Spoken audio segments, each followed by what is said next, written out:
Início de ano normalmente é época de fazer planejamento.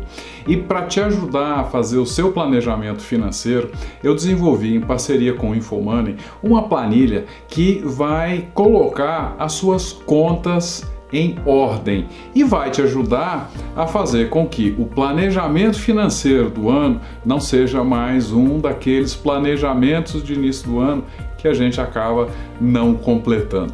Então, essa planilha vai te ajudar a entender a fotografia da sua vida financeira, onde está indo o dinheiro e como você pode controlar os seus gastos. Então vamos lá para o computador. A planilha começa nessa pasta aqui sobre, que tem os avisos. Eu te recomendo muito a ler os avisos. E depois você vê que eu coloquei uma pasta com o nome de cada mês. Algumas estão preenchidas, outras estão em branco e eu vou te explicar. Aqui é importante você fazer o planejamento financeiro da mesma forma que os gastos da família são feitos. Em algumas famílias, as pessoas juntam todo o dinheiro e dividem os gastos. É o que a gente chama de planejamento compartilhado. Então, o marido, a esposa, eles fazem todo o planejamento em conjunto. Se esse é o seu caso, então você vai fazer uma planilha para a família.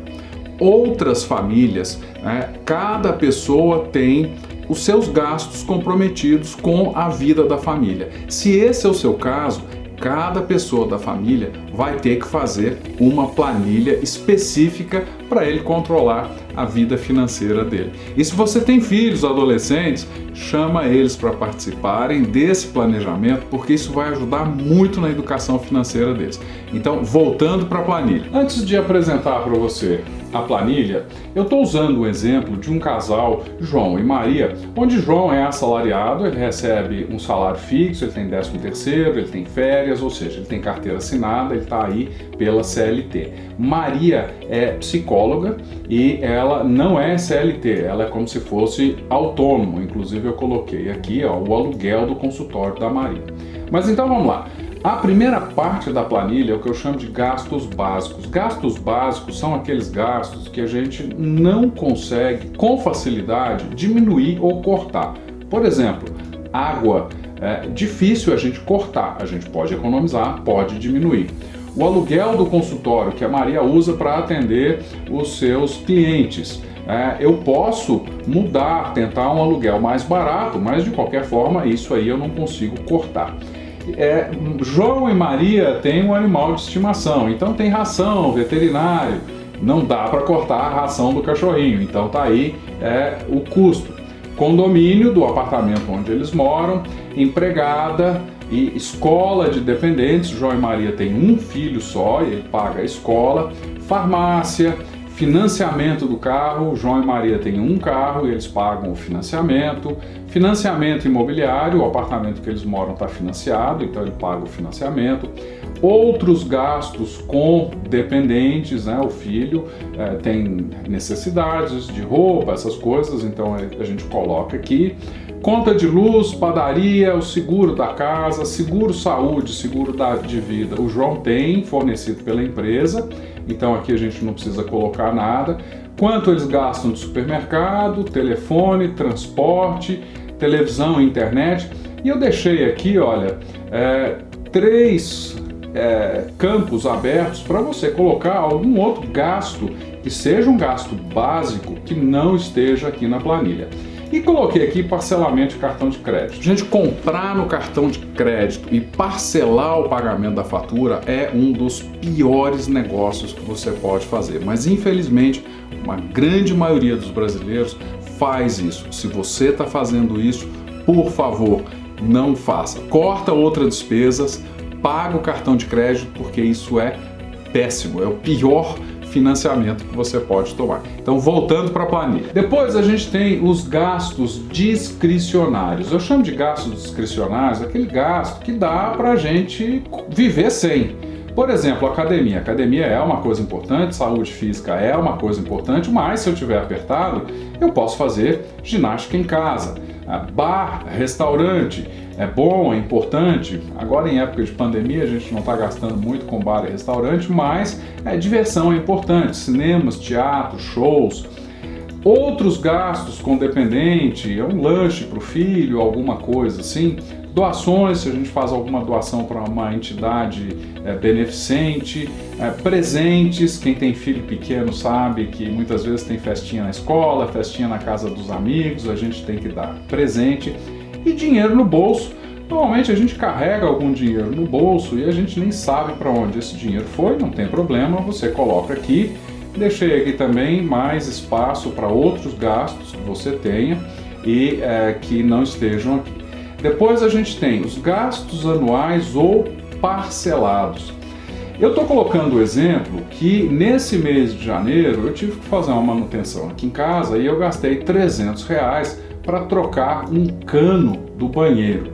E o meu carro teve um problema, eu tive que fazer uma troca de umas peças, trocar o óleo e tudo, gastei R$400. IPTU, eu coloco aqui quanto eu pago de IPTU, IPVA, mesma coisa, matrícula da escola, janeiro tem matrícula de escola, material escolar do filho, seguro do carro venceu em janeiro, eu estou refazendo. Em janeiro a gente faz sempre uma viagem, gastei R$5.000 com a viagem. Festas em domicílio, não fiz festa em janeiro, não tem nada para colocar aqui. E a Maria paga o carnê-leão, ou seja, é o imposto de renda das consultas. Ela pagou R$150 aqui em janeiro. E aí a gente tem outros gastos, pode ser férias de empregada, algum imposto, outras coisas. Agora eu quero voltar aqui e mostrar para você essas duas colunas que estão em azuis. Aqui é o percentual desse gasto em cima dos seus gastos básicos. É bom porque a gente vê onde está indo a maior parte do nosso dinheiro. Então aqui você tem um percentual. 13% é o aluguel do consultório da Maria, 10% é a empregada, 18% é o financiamento do imóvel que João e Maria moram, 12% é o supermercado. E aqui, gente, eu gosto sempre de olhar os nossos gastos em termos de valor ano, né? Dá pra gente, mostra pra gente quanto dinheiro por ano está indo. Então você fala, puxa vida, o financiamento imobiliário é R$1.200 por mês, mas no ano é R$14.400. Então a gente tem uma impressão melhor da magnitude dos nossos gastos. Eu faço a mesma coisa para os gastos discricionários, qual que é o percentual. Veja, a academia é 44% dos meus gastos discricionários. Se precisar apertar o cinto, eu tenho que cortar esse gasto. São R$6.000 por ano que eu gasto com academia. E depois a gente tem aqui os gastos anuais ou parcelados e a gente percebe aqui quanto é que a gente tem de gastos. Veja que nesta tabela tem aqui um fator número de meses, porque ele vai pegar esse gasto e multiplicar por esse fator. Na verdade, a gente não tem aqui IPTU todos os meses, então para calcular qual é o gasto com IPTU por ano, eu jogo aqui. Tá? Depois as receitas, o salário do João, o salário da Maria, varia todos os meses, porque a Maria é psicóloga, né? Tem meses que ela atende mais, tem meses que ela atende menos, vale a alimentação do João e assim sucessivamente. Depois a gente tem as receitas eventuais. O João recebe uma bonificação em janeiro, então esse janeiro ele recebeu R$8.000 de bonificação, participação no lucro da empresa que ele trabalha e eventualmente ele vai ter férias, 13º salário e pode ter aí alguma outra receita. E aí no mês as receitas eventuais foram 8.000 e o total geral fechado no mês é de 19.800. Aqui eu tenho um resumo, quanto foram meus gastos básicos, discricionários, anuais ou parcelados, e eu tenho a minha receita mensal e a receita anual e o total, o resultado total do mês. Nota que esse mês João e Maria teve várias despesas não esperadas, mas teve também a receita que foi o bônus, a participação no lucro do João. Então eles fecharam o mês bem, sobrou dinheiro. Isso é bom. Agora vamos ver fevereiro. Eu peguei um exemplo e vamos ver a pastinha de fevereiro. Então em fevereiro a gente tem os gastos básicos que são praticamente os mesmos, né? Não mudou nada.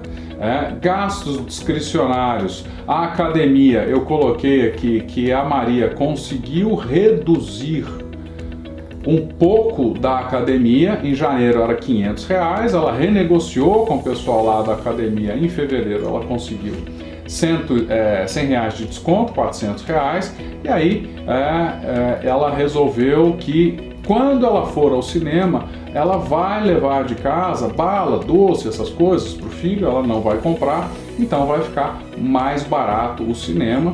E nós temos aqui gastos anuais ou parcelados.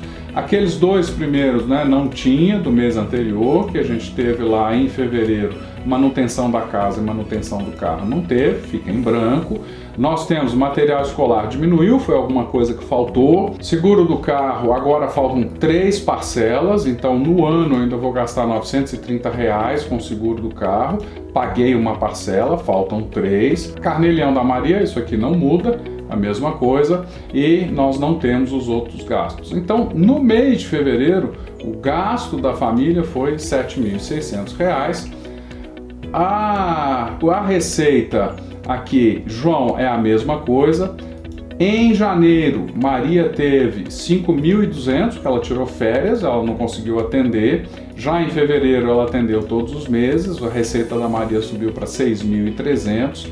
Aí a gente tem aqui as mesmas coisas e nós temos o fechamento do mês. O João ganhou na loteria R$300, então teve uma entrada inesperada aqui de R$300. O faturamento total da família foi 13 mil e nós tivemos uma receita positiva de 5 mil. Então a família de João e Maria está com as finanças em dia e está sobrando. O que você vai fazer é todos os meses pega os extratos de banco, extratos de cartão de crédito e monta essa planilha e vai alimentando todos os seus gastos, todas as suas receitas. E agora a gente vai ver o resumo. Eu tenho aqui a pasta resumo financeiro. Aqui no resumo financeiro eu tenho todas as minhas saídas mês a mês, todas as minhas entradas mês a mês e o resultado de cada mês. A partir do momento que você vai alimentando os dados, essa planilha vai atualizando e você vê quanto que você está economizando, quanto que você tem de dinheiro. Esse dinheiro que você economiza, você tem que destinar às suas reservas, curto prazo, médio prazo e longo prazo, mas isso é assunto para outra hora. Inclusive tem a planilha sobre o planejamento para aposentadoria, que é a reserva de longo prazo. Se você não conhece essa planilha, vai lá no site do InfoMoney e baixa a planilha. Espero que a planilha tenha ajudado e que facilite o seu planejamento financeiro. Desejo a todos um ótimo ano. Um abraço.